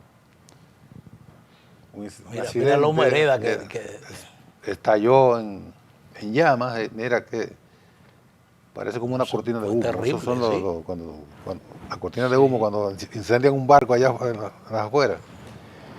Mira. Y uno de inmediato lo que hace es que se remonta a las miles, bueno, no miles, no, pero cientos de veces en que las autoridades han dicho que está prohibida la circulación de camiones de todo tipo por el malecón, y nos encontramos, que lo vemos a diario, el que se desplaza por el malecón se da cuenta que a cualquier hora van circulando camiones tanqueros, patanas, furgones, etcétera, etcétera. Vehículos pesados por una vía donde supuestamente, y hay varias ordenanzas municipales que lo prohíben. Y al final, todo eso se concluye en letra muerta. Hubo una explicación que dio alguien cuando se le reclamó públicamente que por qué no se cumplen esas resoluciones. Decía que todavía el muelle de Santo Domingo tiene una vocación de carga. Bueno, y que sí, como hay cargas que llegan por el muelle de Santo Domingo, entonces esa carga debe ser movilizada a través de camiones. Que concretamente la razón de por qué los camiones siguen circulando es por esa. Que la idea del muelle de Santo Domingo era convertirlo en un muelle turístico, por eso se construyó la llamada Terminal Don Diego, a donde llega el ferry y llegan algunas embarcaciones, porque la idea era desplazar esa vocación turística de San Diego hacia el muelle de Santo Domingo, para evitar que por ahí siguieran llegando cargas y sacar los camiones de la avenida George Washington y toda esa periferia. Eso no ha sido posible y evidentemente los camiones siguen circulando por esa vía, entaponando la vía, creando dificultades, y nos encontramos el día de ayer con esa tragedia que ocurrió con ese camión tanquero. Sí, bueno, un camión cargado de gasoil, y ahí hubo un accidente con un resultado fatal, 2 muertos y 1 herido. Es decir, tanto el conductor de una jipeta como el conductor del camión fallecieron en ese accidente, y hubo un motociclista que igualmente resultó herido. Mira, lo que tú señalas es prácticamente una costumbre. Aquí se toman decisiones y se anuncian decisiones al país que nos han sido sometidas a una correspondiente evaluación, tanto desde el punto técnico, pero también algo elemental de lo posible. Sí. Y entonces resulta que cuando se hacen esos anuncios y se van a aplicar las medidas, se encuentra de que esa medida no puede ser aplicada por la situación que estaría afectando cuando se implemente. Y esa es una de ellas, la parte del malecón. Se habló que se iba a tener como alternativa a la Avenida Independencia, pero resulta que la Avenida Independencia es bastante estrecha. Es verdad que es de una sola vía, pero en definitiva camiones cabezotes, camiones cargueros, transitar por esa ruta resulta bastante complicada para el normal desplazamiento de los vehículos que normalmente transitan por esa arteria, porque es una arteria que comunica prácticamente de palmo a palmo lo que es el Distrito Nacional, claro, al igual que la del malecón. Entonces, esas son las situaciones que se presentan. Mira, ahora han designado a un nuevo director del Intran. El general Juan Manuel Méndez, si se quiere, ha sido exitoso o fue exitoso al frente del Centro de Operaciones de Emergencia.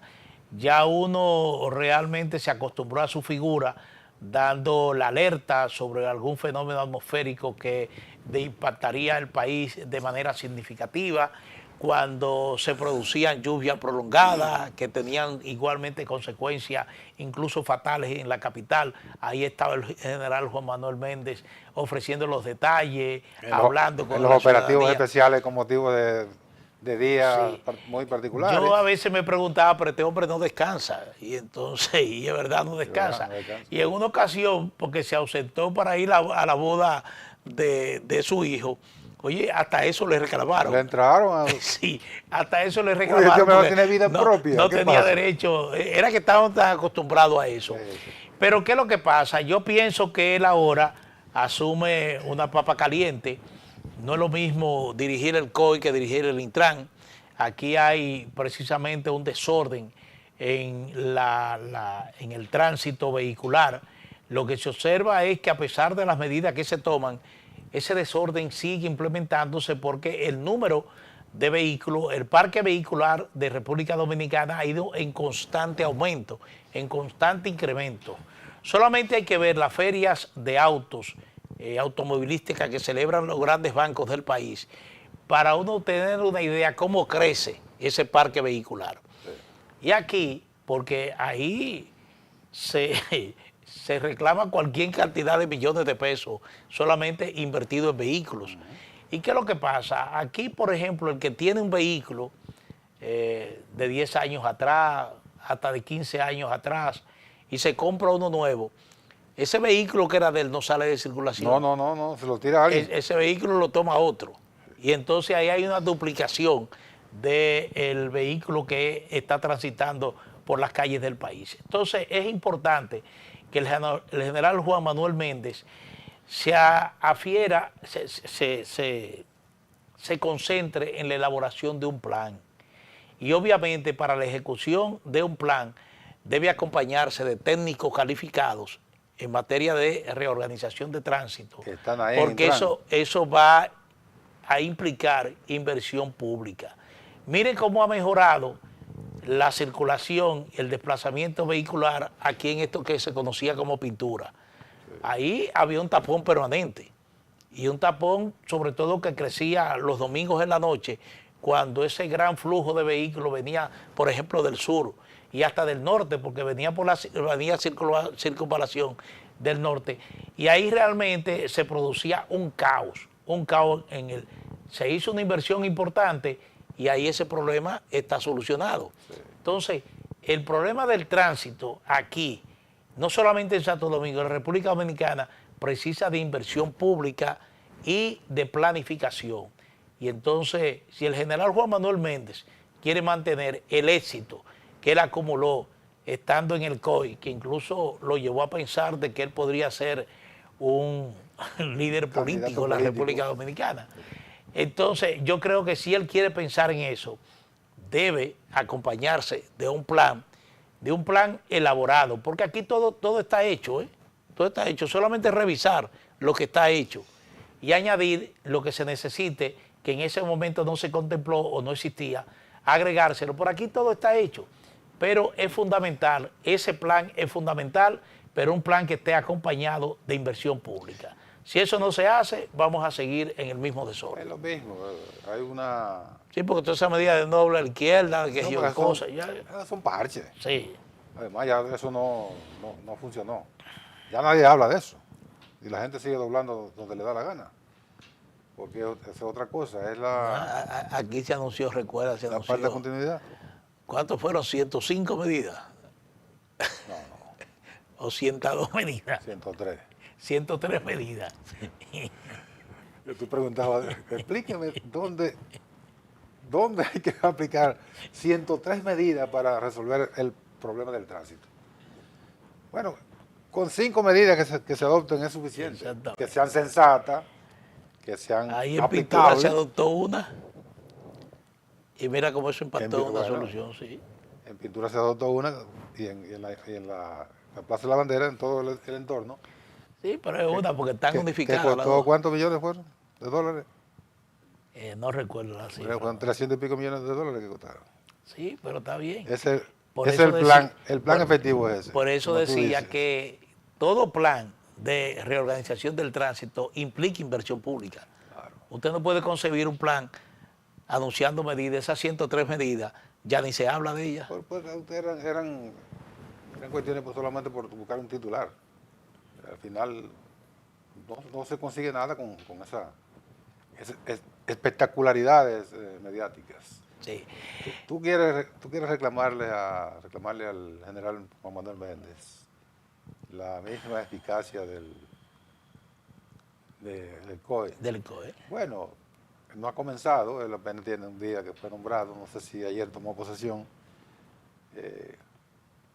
Los planes que tú le reclamas creo que están elaborados. ¿Usted sabe cuántos directores en 6 años ha tenido el COE? 4. Son 5. Yo creía que eran 4, pero son 4 5. y un interino. Bueno. El coronel Randolfo Rijo no fue... Pero estaba hablando de 4 en 2 años, es un récord. 4 directores. Eso es un récord. 4 directores. Algunos salieron por cuestiones que no vale la pena recordar porque están judicializadas. Compite con el Ministerio de Educación. Sí. Pero bien, entonces la eficacia que le reclamamos de entrada al general Méndez, bueno, hay que darle tiempo. Hay una medida que no hay que ser ingeniero, no hay que ser PhD, no hay que ser un planificador profundo del tránsito. Sencillamente, sentido común, el que tú apelas mucho, el sentido común. Dejen que los semáforos funcionen donde están bien. Eso es muy sencillo. Saquen los AME o los DGC de las intersecciones, que a menos que sea necesaria porque se va a desplazar el presidente de la República o la vicepresidenta de la República, hay que abrirle paso. O un vehículo de emergencia, bombero, policía, o una ambulancia, hay que abrirle paso. De lo contrario, dejen que el bendito semáforo funcione.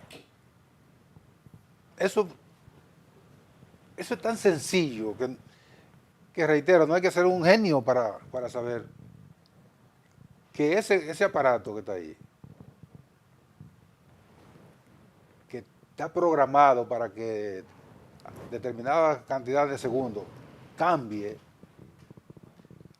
ese aparato está ahí justamente para que dirija el tránsito, no un bendito agente con alguien sentado ahí en el centro de, ¿qué se llama?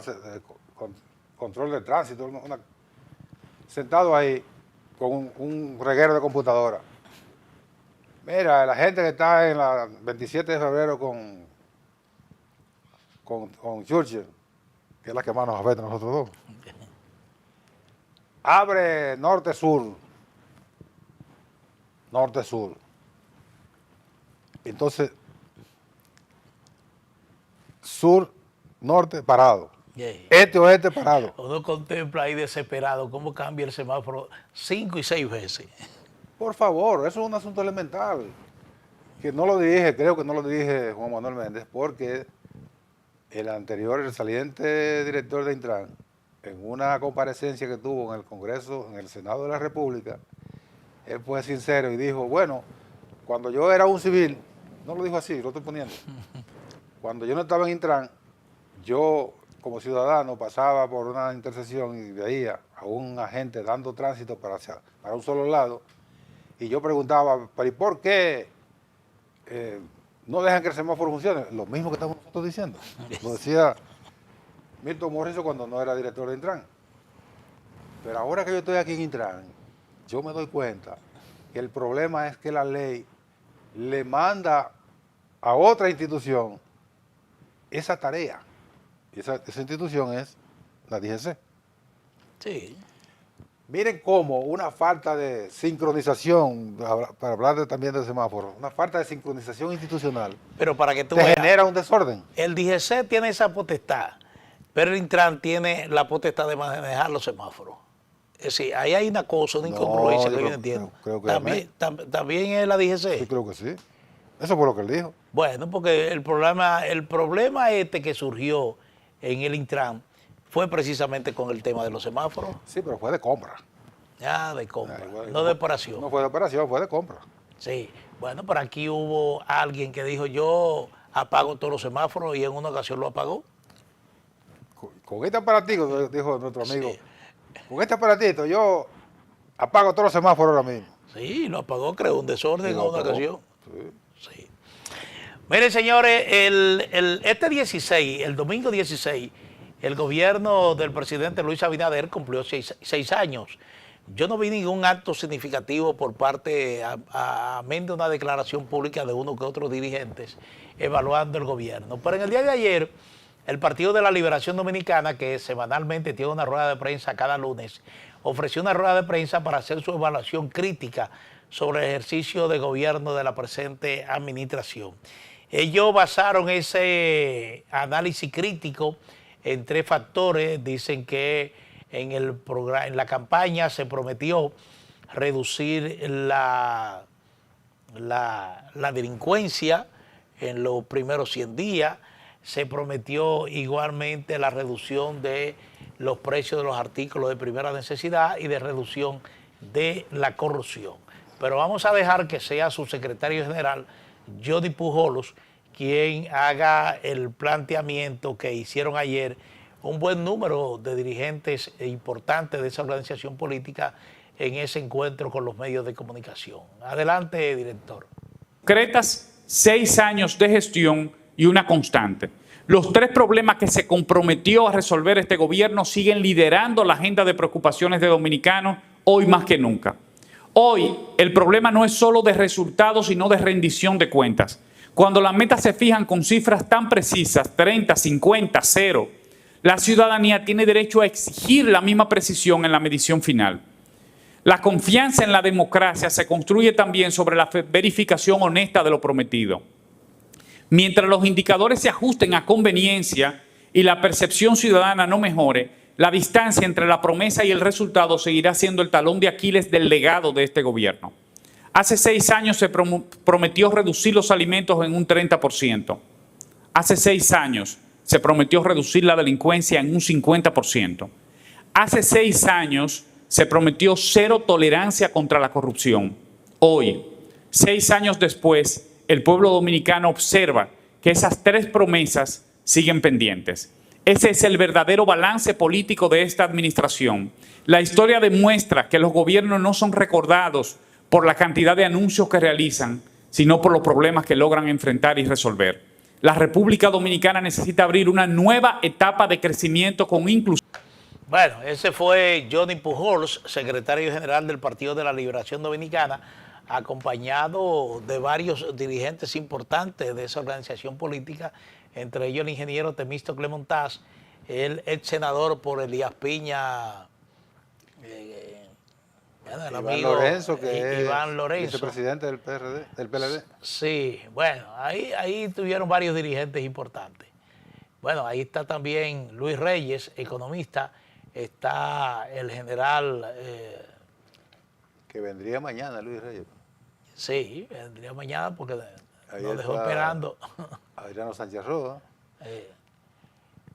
Cifrido Párez Pérez. ¿Cifrido? ¿Dónde está Cifrido? Sí, el que está de Chacabana, ¿no? El Cifrido. ¿Es Cifrido que está de Chacabana? Sí, ese Cifrido que está ahí. Bueno, la posición del PLD es una posición que se corresponde con la tarea de un partido opositor, que es escrutar la gestión y hacer los reparos que entienda amerita esa gestión.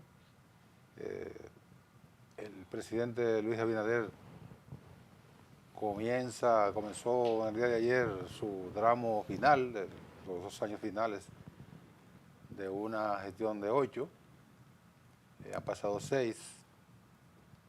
Significa que ya ha pasado la 3/4 parte de su periodo.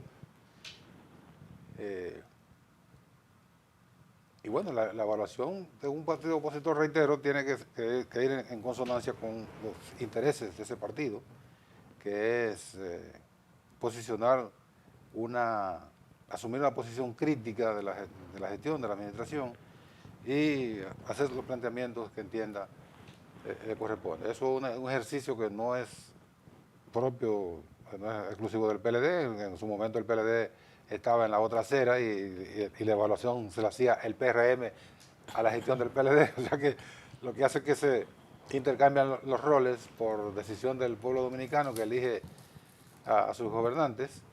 Entonces ahí tenemos esa valoración. Usted puede estar de acuerdo o no, es también una decisión de quien evalúa de manera individual la gestión del gobierno, escucha la la evaluación de la oposición y saca sus propias conclusiones, que siempre serán conclusiones muy interesadas, porque hay un refrán que dice que todo el mundo habla de la fiesta según le fue.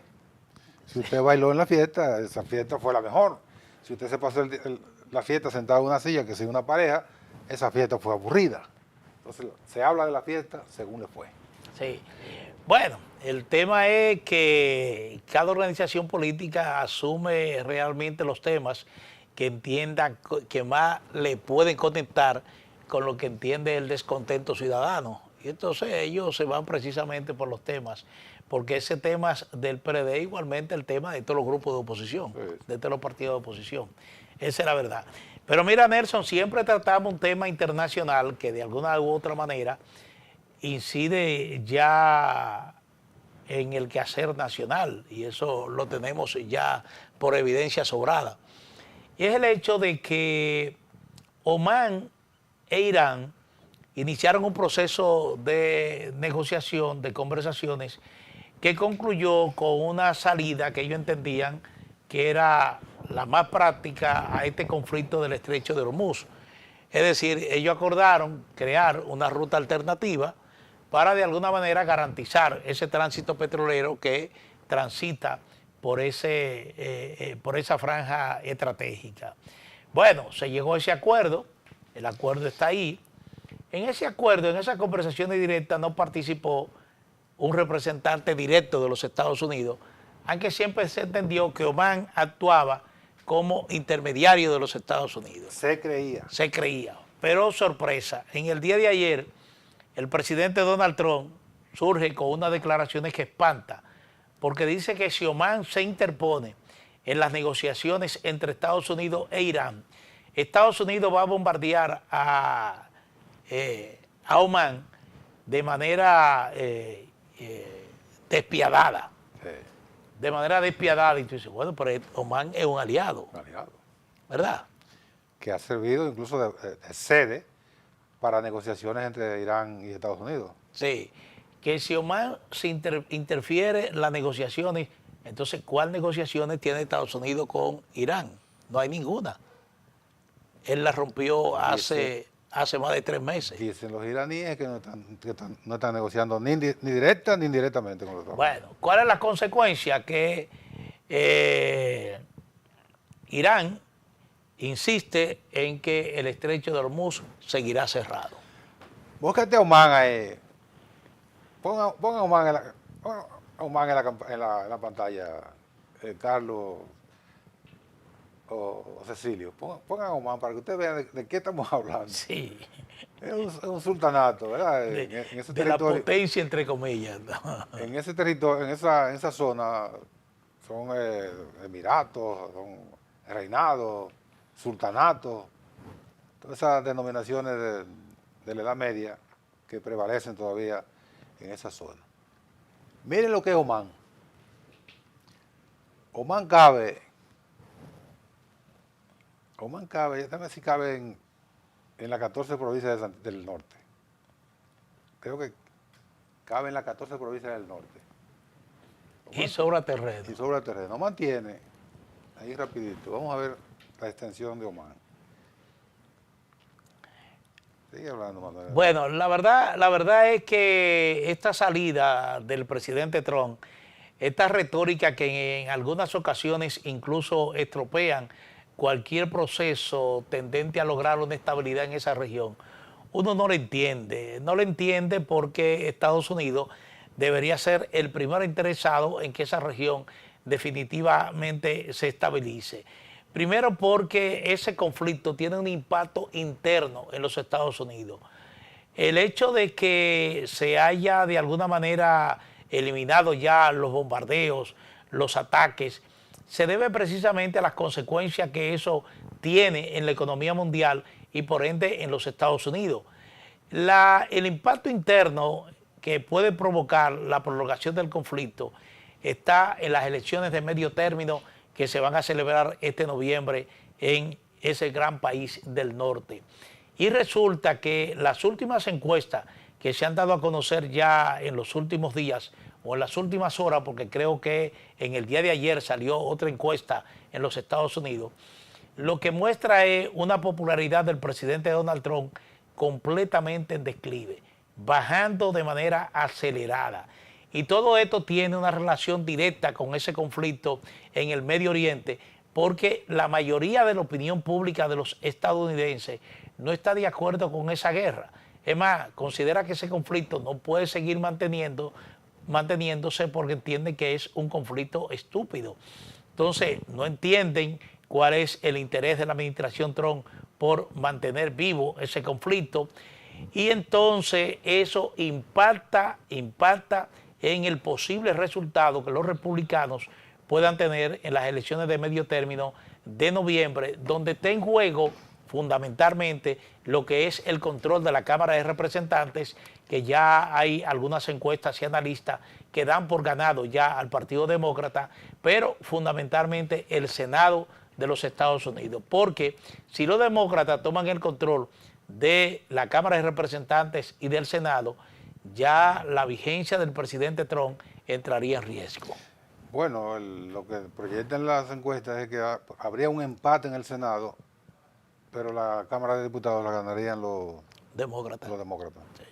Que a lo sumo, el mejor desempeño del Partido Republicano sería un empate en el Senado, que ahí entraría en juego entonces el voto del vicepresidente, que es presidente del Senado, solamente para votar si hay un empate, en una votación crucial, que no siempre se da, porque a veces hay determinados proyectos que encuentran un apoyo en ambos bloques, pero la proyección es que el Partido Republicano tenga un descalabro en el próximo noviembre, si no cambian las cosas. Y como parece, como van las cuestiones, si cambian es para peor. Sí. Bueno, el presidente Trump está empeñado ahora en lograr la solución de este otro conflicto en Gaza. En el día de ayer, su enviado especial, se llama Jared Kushner, o Jared Kushner, que es el esposo de su hija. Sí, ¿cómo es que se llama? Su nuero. Su yerno. Él se reunió, una reunión bastante larga con el primer ministro de Israel, Benjamín Netanyahu. Las agencias de prensa reportan que no hubo un acuerdo final, aunque no se descarta que finalmente lo haya. El problema es que Israel se niega a retirarse de los territorios de Gaza hasta que no se complete definitivamente el desarme de Hamas. Hamas, por el contrario, entiende que Israel debe retirarse del 60% del territorio de Gaza que mantiene ocupado para posteriormente iniciar ese proceso de desarme. Ahí hay una contrariedad que no se ha podido todavía lograr. Israel no quiere retirarse hasta que tenga la garantía de que Hamas ha sido totalmente desarmado. El domingo, ya finalmente, los cancilleres de 8 países, Turquía, Arabia Saudita, Pakistán, Jordania, Egipto y otros, emitieron una declaración acusando a Israel de obstaculizar la aplicación del plan del presidente Trump para Gaza. Es dicen que la actitud del gobierno israelí camina hacia el bloqueo de que se aplique ese acuerdo, que implica, entre otras cosas, el desarme de Hamas, pero también el retiro de las tropas de Israel del territorio de Gaza. Siempre donde hay una maldad de por medio, busquen a Netanyahu. Bueno, y hay que recordar que Israel, por ejemplo, el sector más radical de los judíos, tenía incluso o tiene planes para urbanizar una gran parte de Gaza, sí, es decir, tomarla militarmente.